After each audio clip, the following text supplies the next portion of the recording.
Hello, xin chào mọi người, mình là Nguyễn Yến Trần và chào mừng mọi người đã quay trở lại với tập thứ 2 tại Hàn Quốc cùng Yến. Trong tập này, bọn mình sẽ đi tham quan Bảo tàng Dân gian Quốc gia Hàn Quốc, đi ăn trưa ở quán gà Hầm Sâm, tham quan mua sắm tại siêu thị miễn thuế Sila, sau đó ăn tối tại chợ hải sản No Yangjin và cuối cùng kết thúc ngày với chuyến đi dạo và ăn đêm ở khu Hongdae cùng với một người bạn của mình ở Hàn Quốc. Mọi người nhớ coi đến cuối clip để trải nghiệm trọn một ngày tại Seoul cùng mình nha.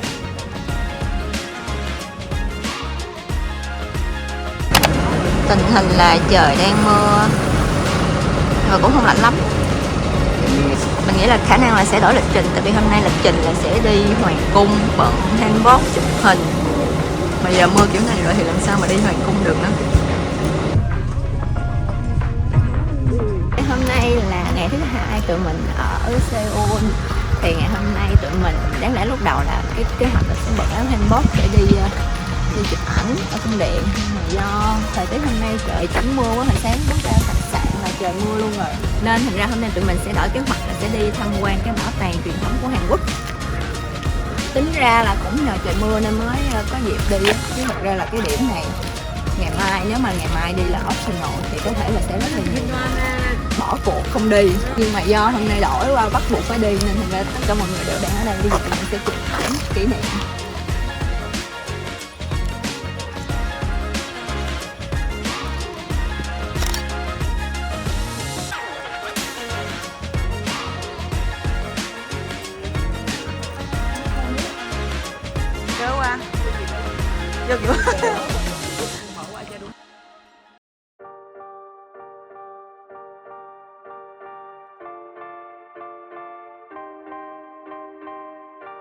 Bảo tàng Dân gian Quốc gia Hàn Quốc là bảo tàng quốc gia duy nhất lưu giữ, trưng bày và giới thiệu các di sản văn hóa dân gian. Đến đây mình được chị hướng dẫn viên giới thiệu về các sự kiện truyền thống trong đời sống của người Hàn. Chị kể một cách sinh động về các hoạt động của người Hàn Quốc qua các mốc sự kiện quan trọng trong cuộc đời của một người, từ khi chào đời, thôi nôi, lễ trưởng thành, lễ cưới, cho đến ma chay, đám giỗ. Qua chuyến tham quan này, bọn mình đã có thêm rất nhiều hiểu biết về các phong tục, tập quán của người Hàn, hiểu được lý do vì sao người Hàn Quốc có những thói quen như ăn canh rong biển trong ngày sinh nhật, hay lý do vì sao người Hàn thường khi ăn mì họ không cắn đứt cọng mì mà chỉ hút rột rột. Ngoài ra, bọn mình còn biết thêm những câu chuyện ly kỳ về đạo Samen của người Hàn Quốc, một tôn giáo khá phổ biến trên các bộ phim truyền hình, với những hình ảnh pháp sư làm nghi thức lên đồng để đoán tương lai, đuổi tà, vẽ bùa cầu siêu. Nói chung là lúc trước xem phim mình cũng thấy khá nhiều, nhưng chưa thật sự tìm hiểu. Hôm nay đi mới thật sự nghe được chi tiết và hiểu hơn về tôn giáo này.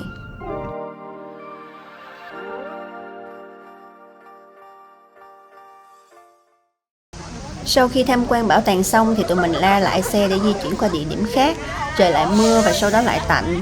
Ngày hôm nay thời tiết không quá ideal, nhưng cũng may kế hoạch hôm nay bọn mình toàn đi đến những nơi indoor thôi. Tiếp theo tụi mình sẽ đi đến một trung tâm bán tinh dầu thông đỏ, một hoạt động phải có khi đi tour, nhưng mà sau đó thì nhân viên họ không cho quay nên mình không quay lại được. Sau một trải nghiệm mua sắm khá là áp lực thì đoàn tụi mình đi ăn trưa ở quán gà Hầm Sâm Hàn Quốc.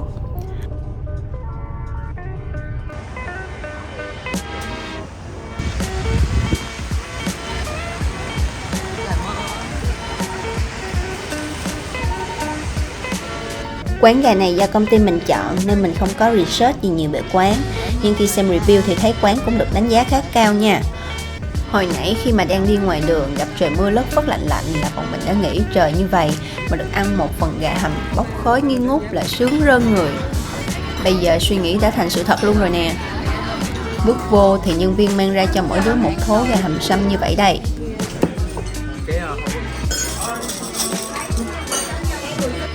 Bên trong con gà có nhồi mấy loại thảo dược như kỷ tử, táo tàu và đặc biệt là sâm nha. Cái sâm này mình cắn thử nhưng mà lại không ăn được nhiều vì nó có vị đắng đắng nhẫn nhẫn hơi gắt á. Ngoài ra còn có một cục gạo nếp được nhồi trong bụng gà, ăn vào thấy như cháo nhưng mà bùi bùi và thơm mùi nếp lắm. Nước súp gà có một sự thanh nhẹ thơm thơm, ngọt vị gà, ăn vào dễ chịu lắm.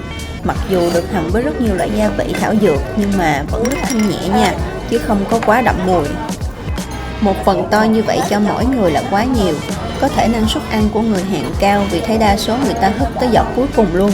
Nhưng mà mình thú thật là ăn không hết và để lại một ít đồ ăn thừa, hơi bị tiếc á. Sau khi ăn trưa xong thì tụi mình cũng đã rất là phê rồi. Nhưng mà kế hoạch thì không có về lại khách sạn nghỉ ngơi, mà cả gia đình Carnival lại xuất phát qua một điểm mới rất là khiến người ta tỉnh cả người luôn. Đó chính là đi shopping ở cửa hàng miễn thuế Sila. Ở đây bán đủ loại mặt hàng từ mức tầm trung đến high-end, hàng nội địa Hàn Quốc đến hàng nhập khẩu. Bọn mình cũng không phải là dân ghiền mua sắm mà chui vào đây đi dạo cũng cảm thấy rất là náo nhiệt vì có rất nhiều deal giảm giá và miễn thuế khá là hời.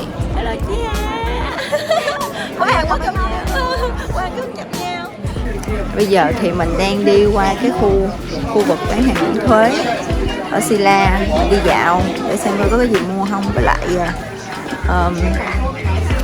có người quen họ nhờ mua một số mỹ phẩm nước hoa đó. Bây giờ mình sẽ đi dạo ở đây, xong rồi sau đó thì tụi mình sẽ đi đến một cái nhà hàng hải sản ở cái khu chợ hải sản để ăn hoành tráng với công ty. Kế bên trung tâm mua sắm Sila có tòa nhà màu xanh này đẹp lắm luôn nè. Mình hỏi chị hướng dẫn viên thì được biết đây là một nhà hàng cao cấp chuyên tổ chức tiệc cưới, đám hỏi thôi nôi. Mọi người có thấy chỗ này nhìn quen không? Đây là chỗ quay vài cảnh trong bộ phim The Glory do Song Hye Kyo đóng, đã rất nổi một thời gian trên Netflix á. Trong lúc chờ di chuyển qua điểm tiếp theo thì mình cũng tranh thủ chụp vài bức hình và ghi lại cảnh hoàng hôn trên con dốc xe lũ lượt ra vào khu Sila. Mặc dù khá tấp nập xe cộ, nhưng màu hoàng hôn đẹp như thế này vẫn khiến mình cảm thấy thiệt là chill.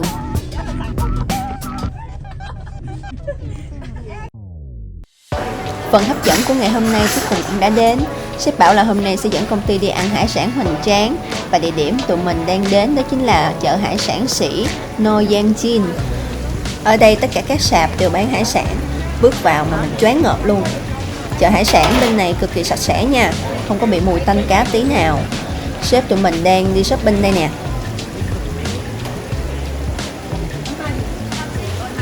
Mùa này cua hoàng đế và tôm hùm Alaska mắc lắm mọi người, nên tụi mình nghe lời chị hướng dẫn viên, quyết định chuyển qua ăn bào ngư và các loại hải sản khác để hợp lý hơn.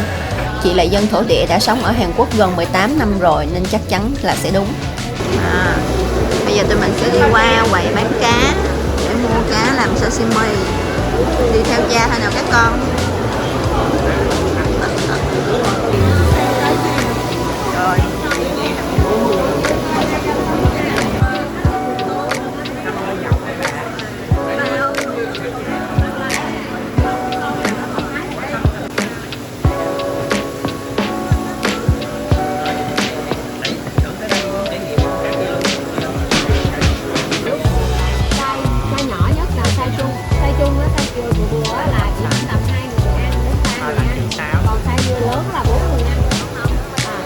Mình từng thấy nhiều clip mọi người đi tới các chỗ chợ hải sản chọn món rồi lên nhà hàng đợi người ta chế biến và chỉ việc ăn thôi. Hôm nay đã thực sự được trải nghiệm dịch vụ này ở nhà hàng trên tầng 5 của chợ rồi. Bước vô quán là thấy tất cả các khách ở đây đều là người Hàn nha. Đủ biết chỗ này uy tín và được dân local lựa chọn nhiều như thế nào rồi nha.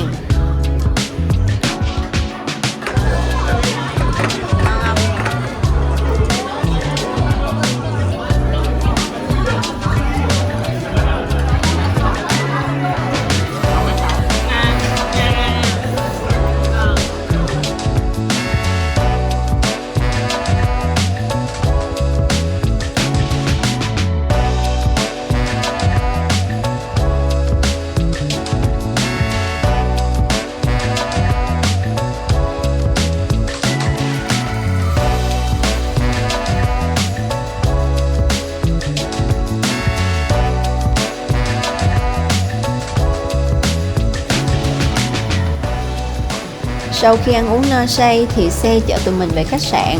Mọi người được tự do đi chơi, còn mình thì có hẹn với một người bạn nên là về tới khách sạn là tụi mình ra trạm bắt tàu đi Hyundai chơi luôn. Duyên là bạn chung lớp cấp 3 của mình. Bây giờ Duyên đang là trung sĩ của Mỹ, đã đóng quân ở Hàn Quốc hơn được 1 năm rồi. Nghe cũng hơi lắc phải không? Tại vì làm gì có cô trung sĩ nào mà đẹp gái và slay như vậy.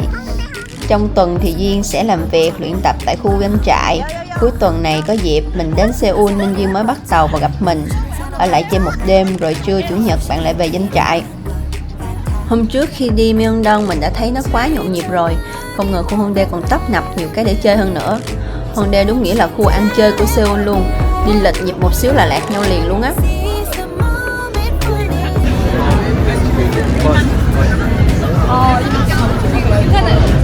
Nó nói là cái đó thì phải thêm 1.000 won. Chó.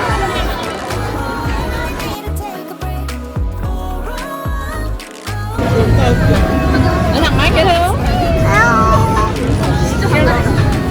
Cái này có mùi quế nhiều nha. Không nhưng mà mùi quế nhưng mà nó giòn. Đây. Muốn bẻ cũng được.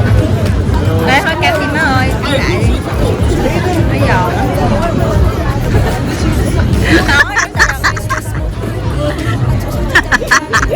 Cái răng nó hơi cản chứ. Thôi không đảo. Mình cắn cái còn lại đi, cắn cái này đi. Đó. Ok. Đúng rồi, cũng được may mắn có răng bự. Thôi cho coi. Ok. Hàm răng tung sinh rồi. Có em nó cắn một lần 2 cái. Đồ bán theo ký, 1 ký 30.000, lộn 30.000 won. Mại vô.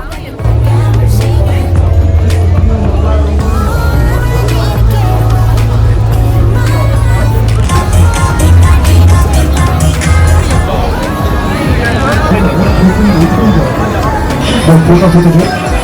꼬치걸렸어 꼬치. 와 꼬치가 박혀버렸네. 워킹. 자 이제 원볼. 자 원볼 스타트. 슛. 오. 자 슛. 아이고 여기까지였어요. 네 이거 뭐? 투게임. 맞네 투게임. 오케이. 자 슛. 자 이제 원 스타트. 아니. 어디서?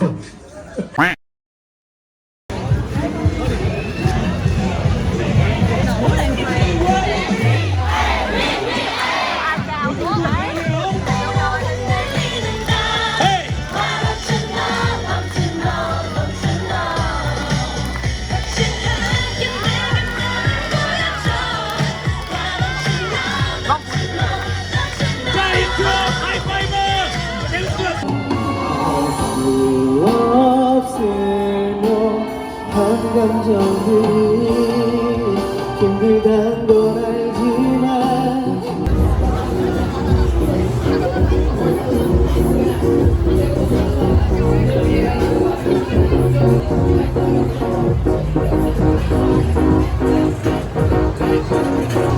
Tụi mình đi dọc lên dọc xuống khu này tìm coi có quán nào để tấp vô ngồi không.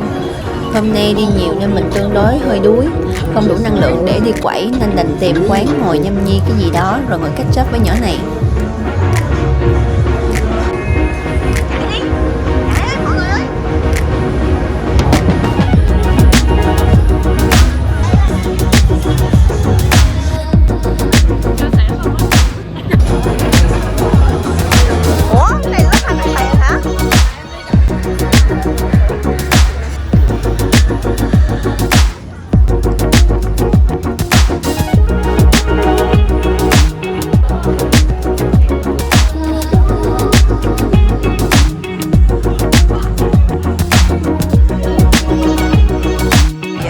Ngon thì recommend.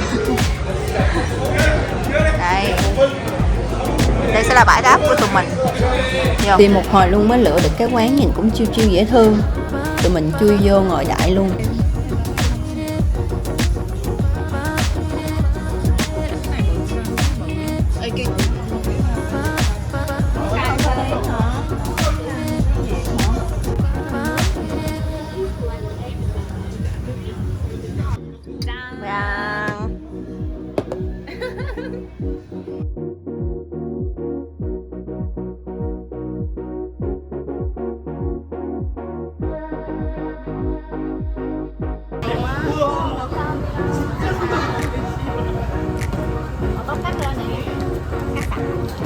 Cái này nó bỏ muối lên ngon. Con mà cũng trình bày. À, ăn đi không thôi quỳ vốn. Ăn đi cho quỳ vốn. Ăn hết cho mấy đứa, cay bỏ mẹ chết mẹ mấy đứa.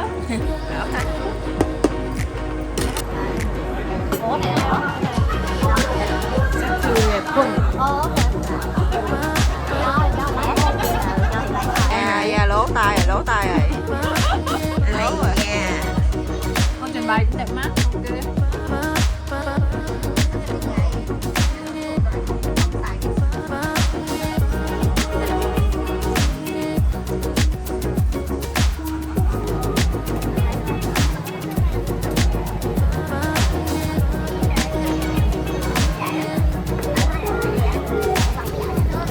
Tám chuyện trên trời dưới đất muốn quên luôn thời gian. Tụi mình ngồi đến hết giờ tàu chạy luôn nên giờ phải đi taxi về lại khách sạn. Ăn xong rồi đi về thôi. Bây giờ mình sẽ bắt taxi về.